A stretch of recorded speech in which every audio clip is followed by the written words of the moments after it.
There we go. Boom. All right. We are live, ladies and gentlemen. Oh my gosh. Technology is a butthole, I'll tell you. But here we are. My name is Rob from Rob's School of Music, and we are with the legendary Mr. Bruce Kulick here, hanging with us one more time. Thank you so much for being here. This is obviously an incredible, dude, it's incredible. You know, I'm like a schoolgirl here. So thank you. Oh, stop it. Actually, we're both humbled by technology because all of a sudden the browser I usually use for this platform failed on me. And then I finally figure out a workaround, use my phone, which is iOS, and that's different than the other browser. And then the next thing I know, you can't log in. So yeah, there we go. Technology wins. Okay. Yeah. Well, let's just hope our people waited for us there. Okay. Yeah. My apologies, though. But I was here. It's all the. That's why they have all those shows about the machines taking over, right, and killing all the humans. I know I've seen too many shows that's the theme, and I go like, "Oh my God, how could they be so evil?" Now I know. Definitely. I know. Yeah, they are evil has occurred today. But we are here and we are excited and we're going to talk all kinds of cool stuff. So my first thing I always like to ask is we are a music school. We, used to do over 120 lessons a week in person, and we were rocking. And then COVID came and we moved everything online. And thankfully, due to a lot of ingenuity, we've done over 3,000 lessons in the past 6 months, which is insane to me. Thank you. Yeah, it keeps me up at night in the best way. But one of the most important things that I'm always trying to convey to the students when we could perform, a lot of them are younger in their career, maybe not always age-wise, but just beginners. And stage fright is a huge, huge, huge hurdle. You've obviously played on the biggest stages possible. Do you have any tips for overcoming that sort of stuff? I mean, I do want everyone to know that many performers suffer from anxiety about performing in front of people. As cocky as some performers seem, sometimes that's just they may be drinking or doing other things to make them seem so cool. And I'm not saying some performers aren't just completely comfortable with that and they live for that, like the little kid that always wanted everyone's attention. So now that they're getting it, they don't seem to be nervous about it.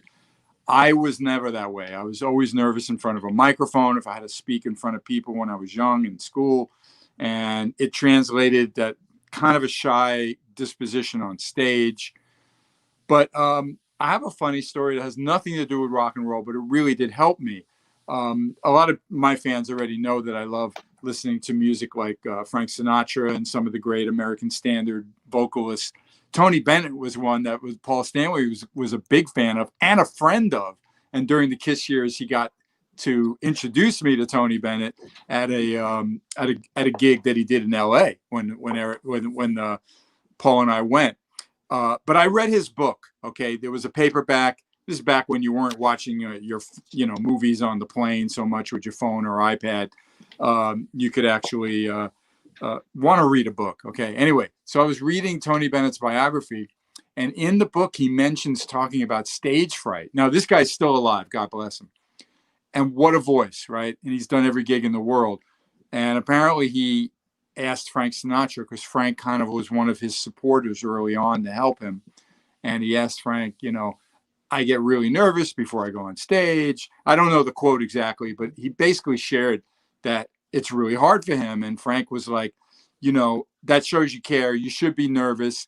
And actually the crowd will accept that. Be yourself, be with it. The fact that you're really uncomfortable, but you'll see that the crowd will kind of respond to you and you're going to get over it, So this was even before I was so into Frank Sinatra so much.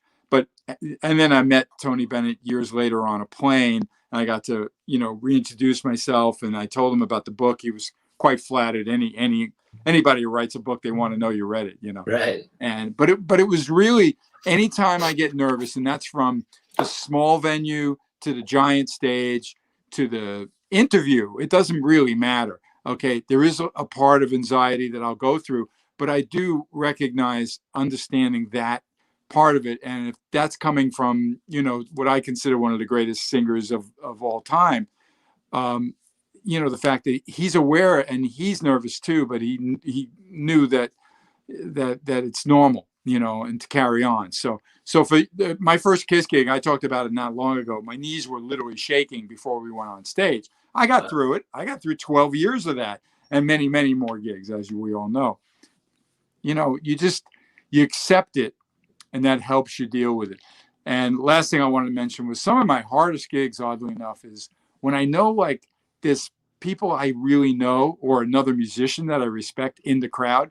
That gets me really nervous. It's kind of weird. I don't know why. I guess I know that they're going to know my emotions, or they're going to know when I didn't quite hit the note the way I want to hit the note, because I'm a bit of a perfectionist. So, but live, everything is forgiven so much more. You know that. Yes. It's live. Just like this interview. It's just organic. It's going to happen. That's right. It is a moment in time. And then there's another moment and another moment and another moment. So, along the lines of those performances, has anything ever epically gone so wrong? And then how did you overcome that in that moment?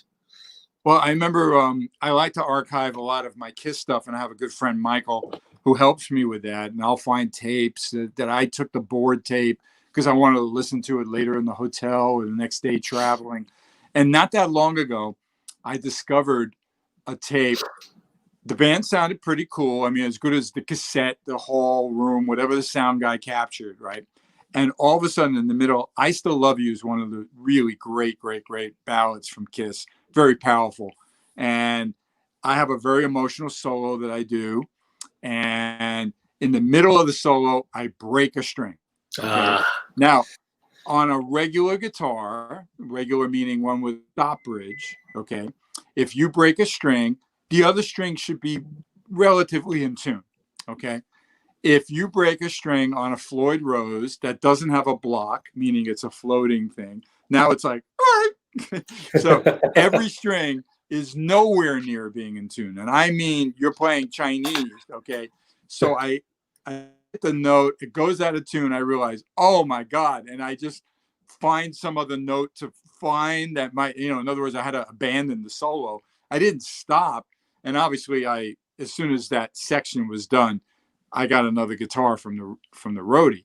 But I remember that was like an epic fail, you know what I mean? But I still tried to hang on to, well, I'll just make this note work, I guess, and it's not even a note where it should be because of the way the strings are now on the guitar, because of the springs on a Floyd Rose and the fulcrum. You get what I mean? Yeah. But you always have to kind of be on your toes, and keep your eyes open, keep your ears open. And obviously, like anything live, like what we're doing right now, anything can happen. So, you just have to do your best and think ahead. Many times I'm better than my road crew guy about what pedal just failed or what cable might have died. Or sometimes you're playing so loud or there's some overtone that the speaker cable comes out. Nothing's wrong in front of you. It's behind you. How would you know that? You know what I mean? And all of a sudden, oh yeah. Let's plug that in, tape it down. So really, it's really incredible when you get through a gig and everything's fine. I'm always like so grateful because so many things can go wrong. And that's why I've always told people, I've done articles for magazines before about when you go to the studio or when you go to gig, how to be prepared. But it doesn't mean that Murphy's Law is not going to, hit you over the head with a bat, and there you are, just like me logging in before this interview and all of a sudden the browser changed, updated this, got to get a code, got to do this. There's no time for that, So you got to think on your toes. And you said to me, use your phone. And I did. So here we are. Awesome. You got to outthink it. And there's always another way around a bad situation. There just usually is. And you have to be calm enough to put that together. Very well said. It's I think that's something when you haven't performed much, it's one of the most frightening things of, well, what if this, what if that? And that, of course, compounds the anxiety. But, but the pros have the anxiety too. So it doesn't matter if it's your first gig or your 1 millionth gig, anything can happen up there, 100%. 100%. Gear wise, back in the Kiss days, you were using the ESP guitars. What kind of amps? Was it Marshall? Or? Mostly Marshalls. I mean, I started out with some of the Kiss heads that were modified Marshalls. And then while I was in Kiss, Marshall and good people that I knew there realized, well, we should offer some more master volume, gain thing. You know what I mean? And they came up with the 900 series, which I really liked. And those were mostly the amps. And my guitars were ESPs. On occasion, I played a Gibson or a BC Rich, but for the most part, early on, I started with Charvel. That was before my relationship with ESP started, because those had the Floyd Rose. They were powerful, kind of, modern, sexy looking and everything. So cool stuff. Yeah, I mean, I tell you, I think I mentioned the last time we spoke, like I'm born in the early 80s. So like the Kiss I knew was your Kiss. And when I first started playing guitar, a buddy who was super into ESP guitars, and I remember flipping through the catalog. I'm like, who's this guy? This is cool. This is cool. Right. So that was like my first connecting the dots through the guitar catalog. Hey, that's the guy in the band. Oh, you can do that, I mean, I was with them so early, 86. Now, the company was around before that, making quality parts. And then, of course, in Japan, they had their own, empire, shall I say. But they were just selling parts in America, so they were kind of small. But by the time I got involved, I remember, I believe it was the 86 NAMM show. The brochure was just a little folding paper, like that. And I was on the cover, like a cool silhouette Asylum photo, because I was using their M1 series, which is very much that one pickup, super strat. Okay. And they just evolved. They kick ass. Earlier, I was looking on YouTube. I have a YouTube channel. I do want to, let everybody know. And I put a lot of that content that I do up there. So I just was poking around, seeing like, what did this Guitar of the Month do? What did that, discussion about MTV do?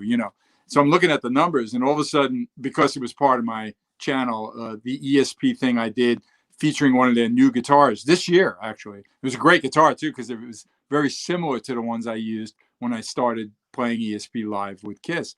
And that would have had like 30,000, views. And I was like, wow.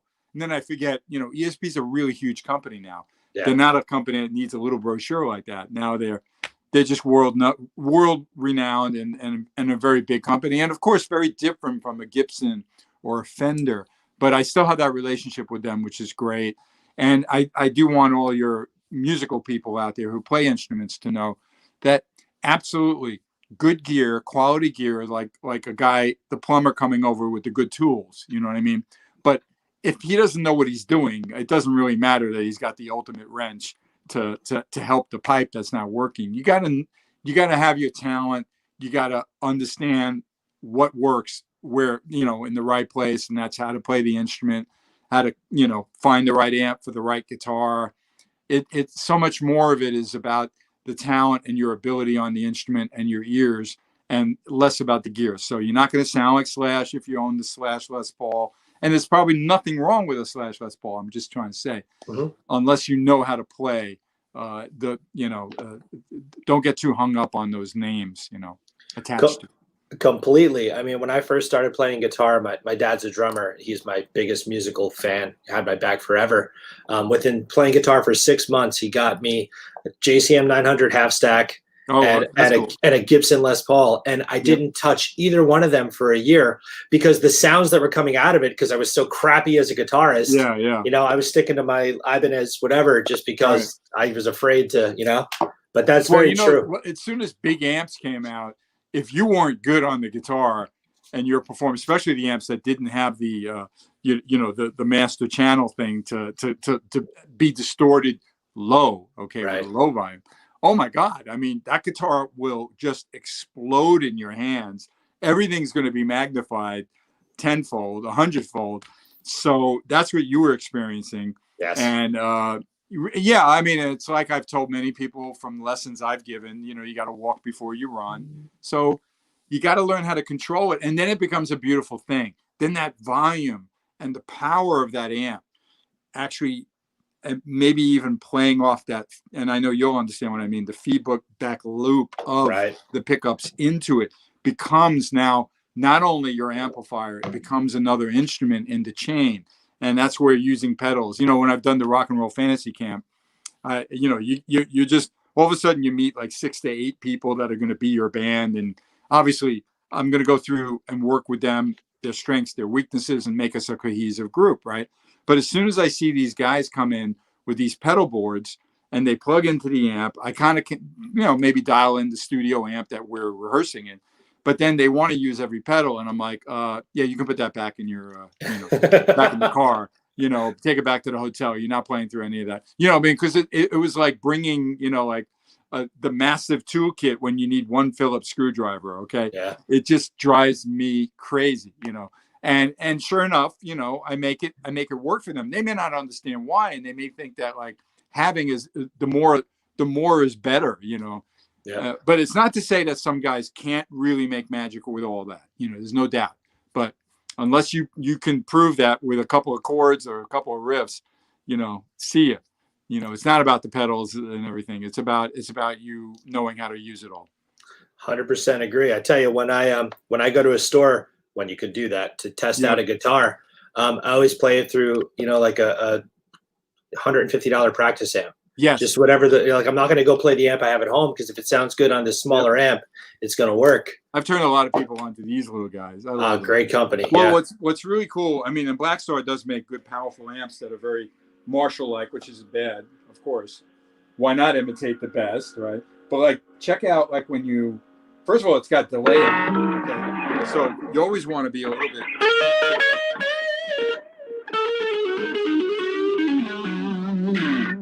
Right, you can hear that.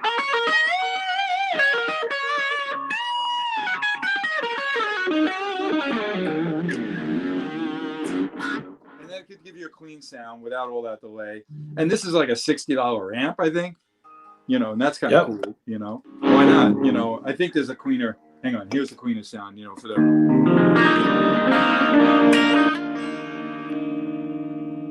Stuff like that. So I really love it.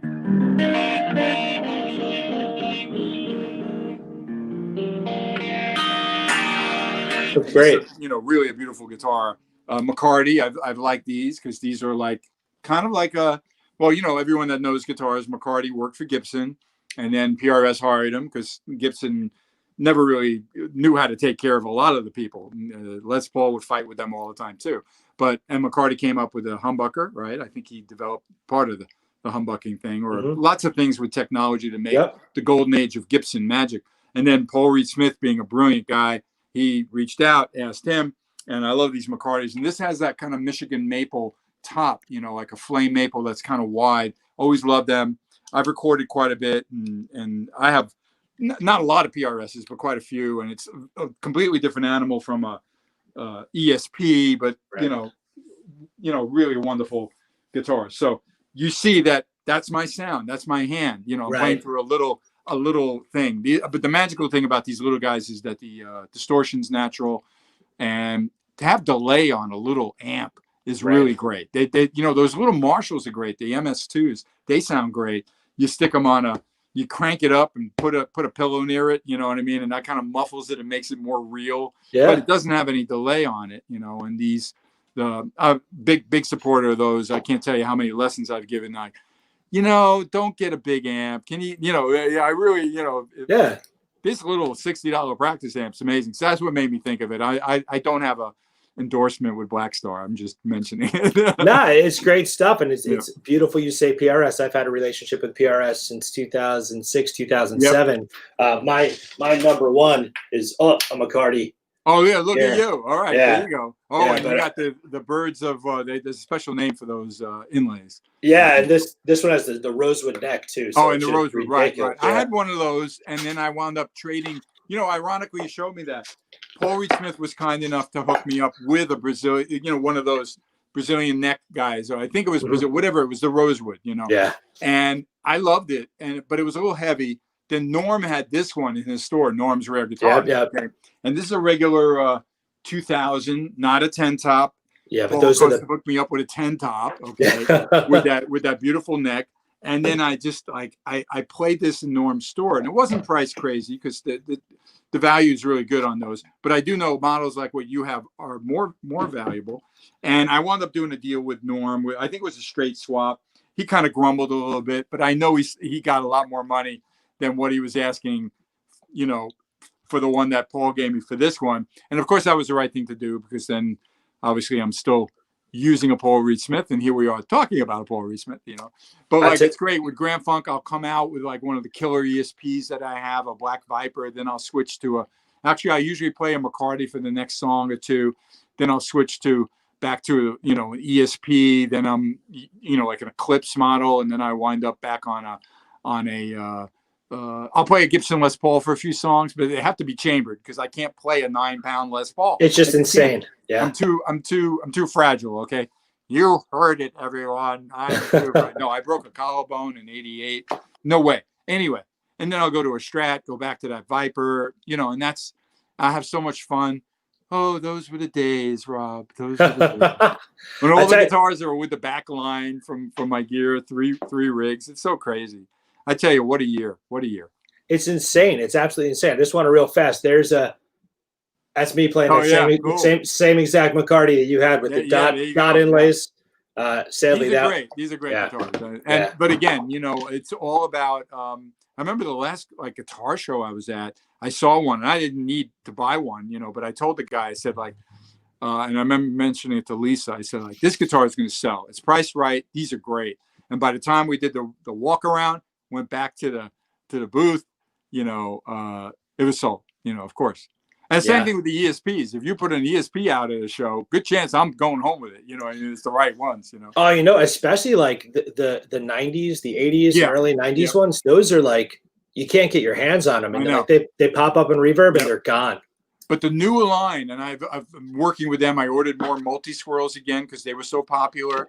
That was the limited edition looking replica of my, those, you know, aren't in stores. I only offer them because they're not interested in making a bigger run and offering it that way, which is fine for me.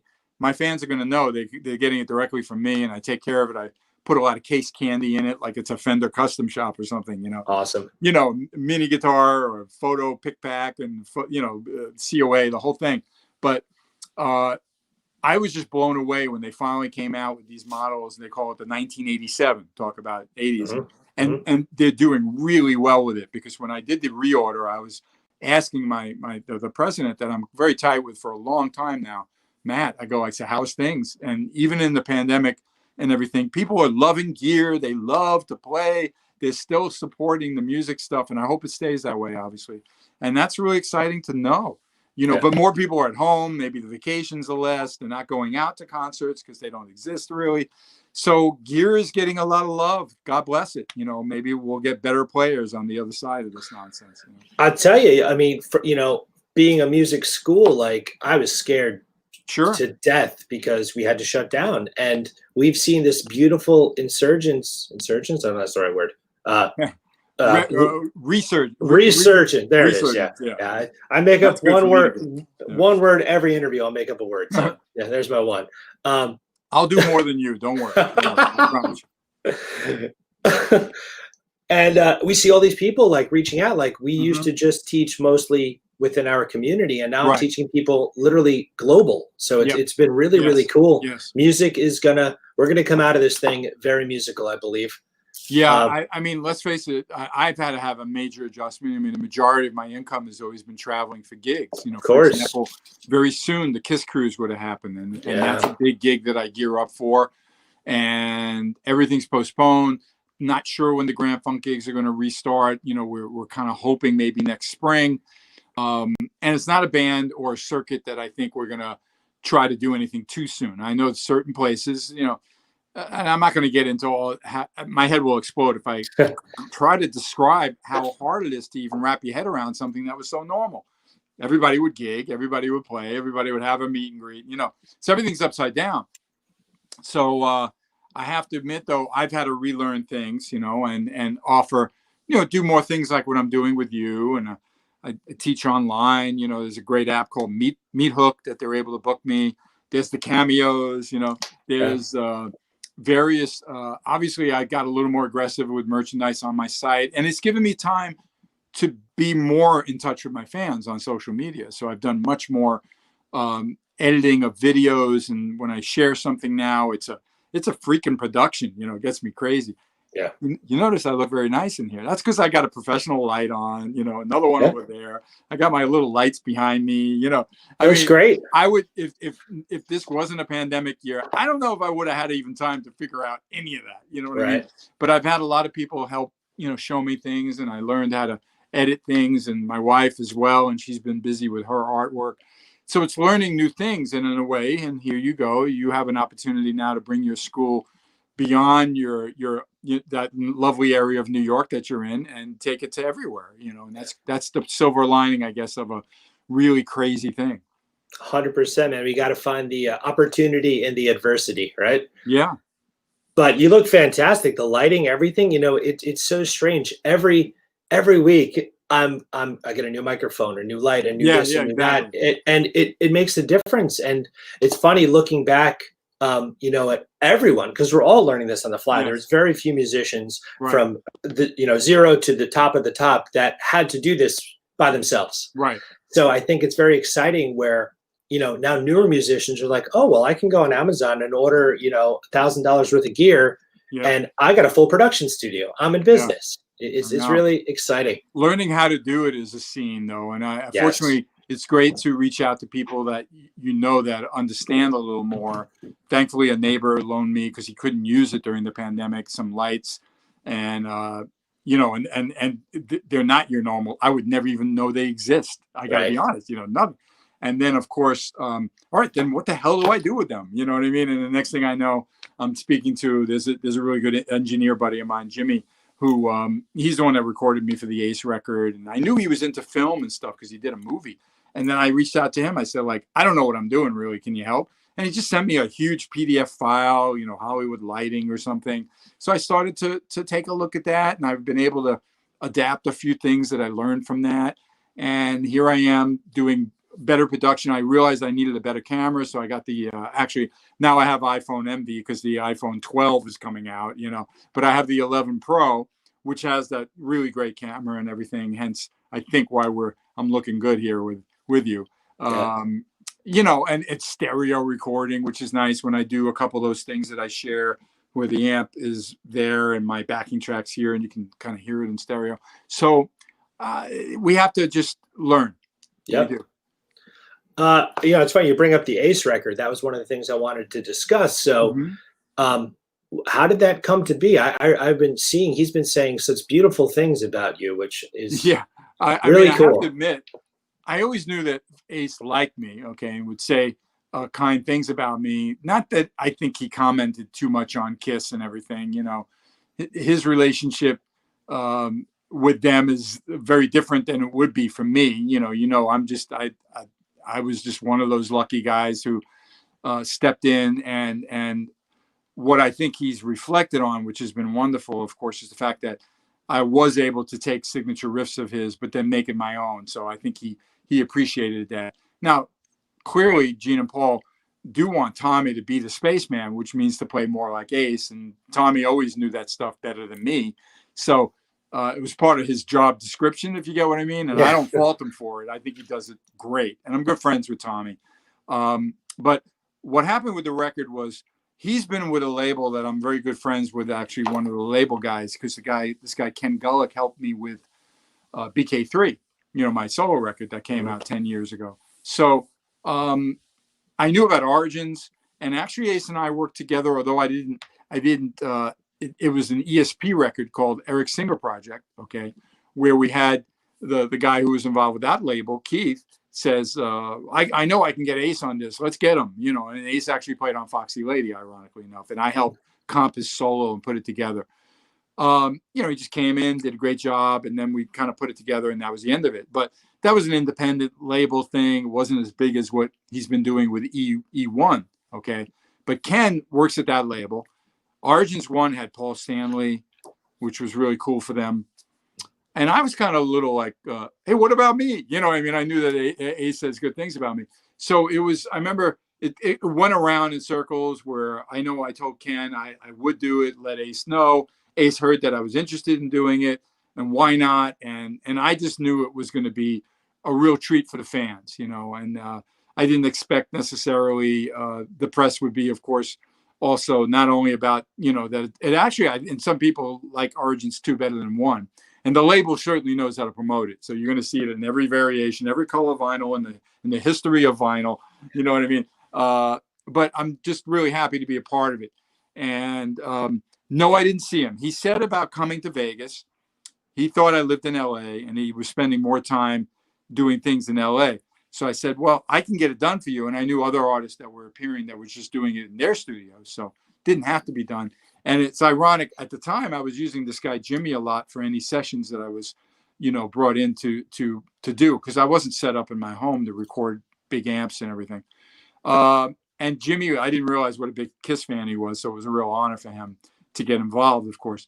But literally that was like done a year before I think he was supposed to put it out in the fall of last year. Then they waited for spring, and we all know what happened in the spring. Right. So hence it came out this fall in a sense. So, I did it over a year and a half ago, which is really crazy. Yeah. And, but it doesn't really matter, that way. But it's just kind of cool. And once again, it was a Hendrix song, which is great. And then in the end, he's getting a lot of press anyway. People wanted to talk to him. And now, of course, he's been saying kind things about me and the world of Ace. I mean, when it comes to an interview with Ace Frehley, oh my God, you don't know what's going to happen, It's a trip. When something like, he should know, he'll forget the word, Eddie's Trunk is great with him. And we did an interview on the cruise. We were together on the Kiss Cruise 8, and it was really a lot of fun. And I remember Keith, the guy who works for Kiss that I mentioned, who did that album years ago, actually, for ESP. He was the one that helped us with the interview, and Ace's guy, Pat. And I remember there'd be times that Ace would be like, and when, he would be referencing maybe Jimi Hendrix or wanting to say Eric Singer, but couldn't get it out of it, so it was great. I had such fun with it. And because there's only one Ace Frehley, what can I say, and I see him now as like the Godfather, I've seen him at his meet and greets. He sits there at the table. He's got the big suit on, rock and roll suit, look, not the Gene Simmons business suit, and everybody loves him. And he's like, hey, and then he's signing, and his autographs are big, he's just a trip, and what can I say? I mean, I think it's a really cool thing that I got to be on the track and to have the, me represented. And of course, his fans are really rabid about him. And many of them, of course, are supporters of the non-makeup. But the ones that aren't, they got some exposure with me and other great players on the record, from, John Five to Robin, what's his name from Cheap Trick? Xander. Xander singing, yeah.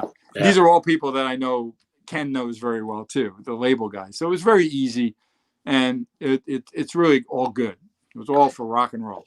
I tell you, well, first of all, back to things going wrong. My webcam froze in the middle of your story there. Yep. But I quickly went to the not the fancy camera. Now I'm on the crappy camera. But we got to pivot, kids. Yep. Just as a fan of Kiss through all the things, like I said, I came onto the band with your era of Kiss. So then when they put the makeup back on, I was like, oh, there's this other thing. Oh, that's them too. So now seeing these instances where, like on the Kiss cruise, where like you're up there with Tommy and Ace, and it's like, oh my God, everything is happening at once. That's, as a fan, so incredibly cool. Sure. And there's so much footage of that on YouTube. I was totally binging on it this morning. Right. The Kiss cruises have really become very exciting, and I did want everybody to know they're planning on doing something at the end of the month, like when the cruise would have happened, and I'm part of a Q&A. I just was telling my wife Lisa about it. Just keep everybody engaged, because it really is, the Kiss fans are a fantastic community. It's very hard to explain. I mean, I've been to Beatle conventions, and I know what it is to be a fan of an artist. But the Kiss fans are really special. They're very rabid about it, and then they really become they create like a big fan networking thing. That's been, I've been friends, you know, as much as, yeah, I'm the guy that was in the band, but I'm friends with quite a few of them, you know what I mean? And it's fascinating to see their love and passion. And I learn from them too, though, because I understand what they think is really cool. And sometimes I get ideas about like, oh, wow, yeah, I guess I could always make that kind of a t-shirt. That would be fun. I think people would like that, you know? So it's a good relationship, but certainly those cruises are amazing. And the KISS fans are thriving in the pandemic with online auctions, and they just go wild everywhere. And that's why I have it's a lot for me to sometimes, I know whatever I got to prep for them, I want it to be like a home run, you know, and really share, you know, something special with them. So I'm going much deeper with the, just like those cruise gigs, I went deeper with the catalog, and on my videos now during COVID, I'm going bigger with the stories and trying to unearth everything that I can share. I think it's incredible. I think it's so generous that you put that out there, because we just want to learn. Like, you know, the situation that you've been in and the music you've been a part of, it's so special to so many people. So to be able to have such access where you're, you know, you're pulling stuff out of your closet and Yes. doing the songs with your wife, and then doing the songs. You did the tune with Chris Jericho, and then all the other like remote cover things you've been doing. That's really, really special. So I mean, besides thanks. new things, and thank you, Rob, but I do like celebrating, you know, my career. And I lately I just kicked myself. The things that I'm like always surprised about is how I don't think I really understood after they went back in makeup and really exploded again, you know, with stadium shows and stuff, that my era, there would always be a love and here's your word again, the resurgence of, you know, those albums and their experiences. And now as the time calendar goes by, right, there's the anniversaries of late last year was Animalize, you know, and then becomes, you know, Asylum. And then eventually I like the big number, you know, the 30s and the 25s and the 35s and the 40s. But these anniversaries just keep revolving and evolving. And now I'm understanding much more, and I'm trying to archive it so I do have better things to share in a better way. And it's actually, as much as it's work for me, it is fascinating as well. And I forget, and I love when I see, I never saw that photo before. Oh my God, I wore that day, and I forgot about that guitar. You know, those kind of things. So it's been really, really a fun thing for me as well. Awesome. You know, it's something that I try and encourage every person that I work with here through the school is document everything. I just had an instance a couple weeks ago. I did a reunion of my high school band. We were a high school band. We were nothing significant by any means, but to me, that was the catalyst that led me to a career in music. I wouldn't have toured had I not played with those guys in the beginning. I wouldn't have my PRS relationship. I wouldn't have the school. So that was the seed. And in that process, we were digging through all the tapes and the pictures and things on such a smaller scale. And people now who are starting to play, you know, in their pocket, they carry a device to document everything. Yeah. And I think people love to see the process. So you showing this stuff along the way, that's beautiful. People now in real time can be, you know, throwing stuff on Instagram and TikTok and whatever the newest thing will be. Yep. No, and I do. I know that we were at a disadvantage. Like, I'm very fortunate. Like, I went to the BC Rich factory in '83, even pre-KISS. I had some of their guitars, and I remember taking pictures, you know, and there's a guy putting out, this guy, Matt in Louisiana, is going to put out this mother of all books on BC Rich. Oh my God. Cool. You know, and of course I wanted to contribute to that. And he reached out to Joe Perry and the guy from Aerosmith, you know, really. And it's amazing that I was lucky that I did carry a camera, but now what they can do is ridiculous. Of course, we all know this.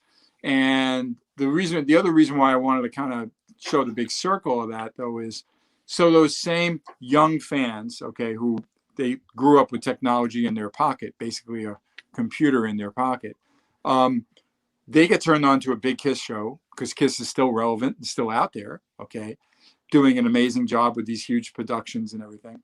And then they're like, oh wow, they didn't wear makeup, you know, and wear on that same crazy device that they'll take a picture of their breakfast and their, whatever they're going to do, their crazy TikTok silly video. Now they can go look in the palm of their hand at my ear and go watch Unplugged and go see some video of my first gigs or listen to it or visit my site or, so the technology thing works in all those ways. And obviously people are getting to know that music shouldn't be for free, but we all enjoy streaming in different ways. But great thing about Kiss fans is they love physical product too. They like to hold something, and there is a renaissance of vinyl. That's why I know that I'll be releasing more things related to things I've done on vinyl. Late November, by the way, or maybe even a little sooner, there's going to be an Eric Carr Rockology picture disc that's going to come out. Awesome. I was involved with getting put together, and I think the guy that just did that doesn't know yet, but I'll tell you guys, I'd love to do a picture disc of BK3 because I love that record, and I'd love to eventually do vinyl for both of my other solo records that never came out in vinyl, Audio Dog and Transformer. And even if they're limited runs, I just think fans love that stuff, and I'm proud of the music, so why not? Yeah, 100%. Do they get the Union records on vinyl too? Just go all the way. Okay, Union records, yes. Unfortunately, it's still connected to the label. So those kind of things make my head explode. Oh, sorry. So I turn it on to a guy who works with labels, and he's talking to them, and we'll figure that out. I would love that. And that guy knows that. The label knows it. Dun, dun, dun, dun, dun, dun, dun, dun, dun, dun, dun. You get the point. I love the things that I can control, that I own, I created. I don't have to be calling up other people to make it happen. Okay. But that doesn't negate my desire to see it a reality. So I'm with you, and I knew you'd go there, but I need to put that caveat out there to everybody. I'm working on it, but there's only so much I could do when, and let me tie this into something important. Now that, I've been celebrating all my years, and the fans celebrated with me. They love it. They can't put, I love hearing like, oh, that Hot in the Shade concert, that gig or that tour that started. And when you came here and Donington, I shared the mug that I had from '88. Okay. Online, and it blew up both on my wife's social media and mine because it was her idea. So, but I still piggyback it and share it. And I asked, so how many of you remember the gig? And all these people from England that went there or Europe that went, they all remember. And it's amazing to relive that. But, there are many products from Kiss. Where's MTV Unplugged video? Go buy it. You'll buy a bootleg somewhere. Mm-hmm. There's nothing official out there. Yeah. Where's, you try to look for, where's the Crazy Nights video? Why isn't it, and I could be wrong about that, but I know when I do my research, I look around and I go like, huh? Yeah. Where's the video? I know I'm Unplugged. You can't buy it. It's out, so I'm very, very, even a big band like Kiss, the fact that they made record deals and different side deals, and each product is done differently, potentially, not the albums. The catalog is always going to be available. It has to be. Because you're always you make that deal and you make it work. But so many of the other things that I would love, like the Animalized Live, and that had an anniversary, Unplugged, that had an anniversary. I'm like, what the hell? But I also know the music business is very complicated. So just because you did that and it was a hit and Viacom loves it, that was like one of the MTV companies or something. Yeah. Why wouldn't someone get that? The Kiss fans would eat that up. Yeah. I tell you, I think I mentioned that my son, I took him his first concert ever. It was a Kiss show a couple years ago, and he just fell in love 100%. Yep. Tears Are Falling is his favorite song of all time. They put out these VHS like anthologies or DVD anthologies. I'm sorry. DVDs, yeah. And that one had the Kiss Unplugged in it, but they're long out of print on Amazon. Yep. They're crazy expensive. Yes. I feel very lucky. And actually that guy, Ken Gulick, that I mentioned earlier, involved with Ace, he's the one that the label, I think he was at Universal or something like that then, and he was the one that was in charge of getting Kissology 1, 2, and 3. And I boldly have the gold records up here. Let me see. Can you see gold records over there? See the big Kiss? Yeah. That's awesome. Okay. Yeah. And so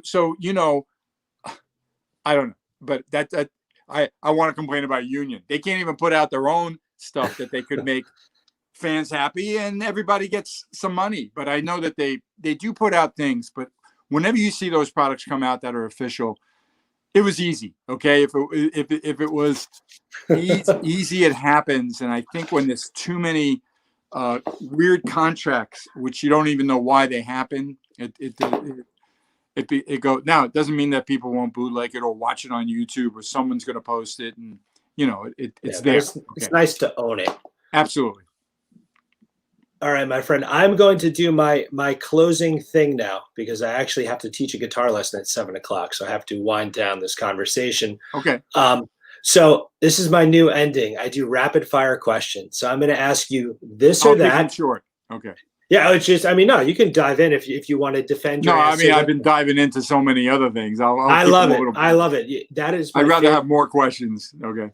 But I love stories like this. You could tell one story for an hour and I'd sit there and go, more, please. So it's all good. I don't shut up. I know. Evening with Bruce Kulick. Here we are. I love it. It's all good. I love it. My wife can hear me from downstairs and she's giggling right now. I know it. While she's blinging her art, she's like laughing at me. I know it. So it's music related stuff, nothing crazy, heavy, political or anything funky, just gear sort of stuff. So humbucker or single coil? Got to go with the humbucker. Okay. Fender or Gibson? I got to go with Gibson only because I own more of them, but there's no way I'm going to not say that I love Fenders and I own some really cool, but mostly custom shop Fenders, not originals where I have quite a few vintage Gibson instruments. Okay. Fair enough. Fair enough. Let's see. So then this one is kind of answered in that question, but Les Paul or Strat? Les Paul. Right. Okay. Although, to do the magic during those Floyd Rose Kiss years when that was important, I had to have what I like to refer to as a super Strat, like what Eddie Van Halen created. So I got to say, if you're going to say, does it I own a guitar? I'm going to say, okay, my old Les Paul, but can I take the Banana ESP M1 too?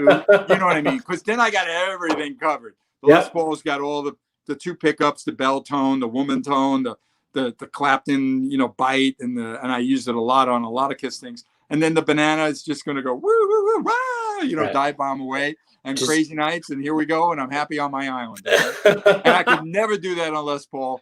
And just to tie that in on a funny way to Tommy Thayer, we've talked about they'll do Crazy Nights, and he's not going to play a guitar with a Floyd Rose. He's just not going to. It's like doesn't fit the character of the spaceman, So he's got to do what he can, And I'm like giggling about it, but anyway.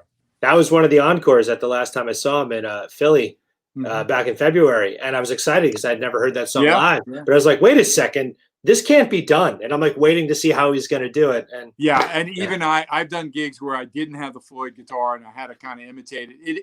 It's not easy. It's not, having your arm dropping is the method. Okay. Right. I've taught it many times online. All right. So acoustic guitars, Martin or Taylor? Martin. Okay. And actually, I should answer that I love a lot of Gibsons. Okay. Okay. Fair enough. And Paul used to have some fantastic guilds. Taylors are excellent. I've never warmed up to them. Okay, to be honest, and that's why. And my Martins will fight you, but the tone out of those things. But every guitar is different anyway. Okay. Yep. Okay. Some effect-related questions: delay or reverb? I have to have both sometimes, but I'm more a delay guy, but not a big delay. Okay. Yep. Fuzz or overdrive? Like a fuzz face or like a tube screamer? No fuzz, overdrive. Okay, good. Now, the reason why fuzz worked back in the Hendrix days and made it famous, even though it's a gimmick pedal and you can get some great effects out of it, those amps didn't distort as much. So we added that in. And in fact, Mark Farner, who of course I'm doing his signature riffs on these 20 years with Grand Funk, he used to use like a fuzz pedal because he liked a clean sound. Okay. Right. So to me, overdrive, just you step on that. Now that crunchy rhythm that you had now takes off to the next level. And the B channel on a 900 series, all you need is an SD1 and you're good to go. Okay. Boom. Awesome.